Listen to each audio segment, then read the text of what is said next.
ஊரெல்லாம் நாட்டம் எடுத்த ஊழலை ஒழிக்க ஊரெல்லாம் நாற்றம் எடுத்த ஊழலை ஒழிக்க உங்களை விட்டால் ஒருவரும் இல்லை.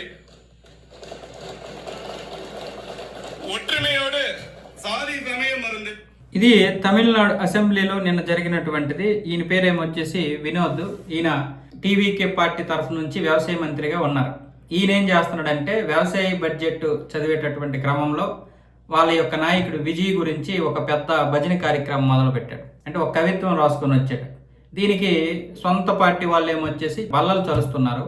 అటువైపు ప్రతిపక్షం వాళ్ళకి ఈ యొక్క దీని మీద విసుగొచ్చి, ఒరే నాయనా నువ్వు బడ్జెట్ సమావేశాలు చదువు, ఇదెందుకు ఈ పని లేకపోతే సరే, ఏంటి ఇది ఈ ప్రశంసలు అంటే, దానికి స్పీకర్ ప్రభాకర్ గారు కూడా నువ్వు ఫస్ట్ ఆ భజన ఆపేసి ఆ బడ్జెట్ చదవయ్యా, తర్వాత నీ భజన కార్యక్రమం మొదలు పెట్టాను. ఇది ఒక మంచి స్పీకర్కు ఉన్నటువంటి ఇది. అందుకే అంటే విజయ్నే చూడండి, విజయ్ కూడా ఉన్నాడు అసెంబ్లీలో. ఆ యొక్క కవిత్వం విని ఆయన కూడా ఆస్వాదిస్తున్నాడు. అయినా సరే విజయ్ ఉన్నా కూడా స్పీకర్ అయితే చాలా మంచిగా భజన ఆపేసి నువ్వు బడ్జెట్ చదువు అనేసరికి అక్కడ ఉన్నటువంటి ప్రతిపక్షం వాళ్ళందరూ కూడా ఆగిపోయారు. ఇటువైపు ఈ సొంత పార్టీ వాళ్ళు ఏమొచ్చేసి అలా స్తబ్దుగా ఉండిపోయారు.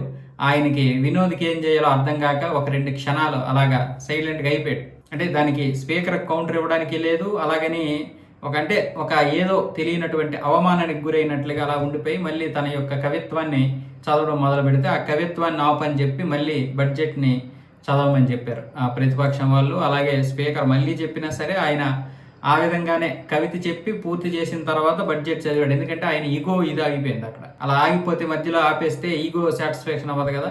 అంటే చాలా మంది భజన పరులు ఉన్నారు, అది ప్రతి దగ్గర ఉంటున్నారు. ఆ భజన పరుల వల్ల కొంతమంది ఆ భజనకు అలవాటు అయిపోతే ఇక ఆ భజన చేయకపోతే వీళ్ళకి పదవులు రావు. అలాగే ఈ భజన చేయకపోతే అవతల వాళ్ళకి కూడా వీడేం చేయట్లేదు అనిపిస్తుంది. పని చేయకపోయినా పర్లేదు కానీ భజన చేయాలి. మీకు తెలుసో లేదో కానీ సినీ ఫీల్డ్లో రాజకీయ రంగంలో భజన కోసమే కొంతమందిని పెట్టుకుంటారు. కో డైరెక్టర్లు చాలా మందికి చేత కాకపోతే డైరెక్టర్ని ఎప్పుడు పొగుడుతూ ఉంటారు. తదక్క దిందుం అని పొగుడుతూ ఉంటే ఆ డైరెక్టర్కి ఏదో కొంతమంది సినిమాలు లేనటువంటి డైరెక్టర్లు ఇలాంటి వాళ్ళని పెట్టుకుంటారు, పెద్దగా సక్సెస్ కానిటువంటి వారు. అలాగే వాళ్ళు పొగుడుతూ ఉంటారు. నెలకి వాళ్ళకి కేవలం కో డైరెక్టర్ అనే పేరుతో 30,000 40,000 జీతం ఇస్తూ ఉంటారు. ఆ పొగడతల వ్యక్తి లేకపోతే వీళ్ళకి అంటే ఆ రోజు గడవదు.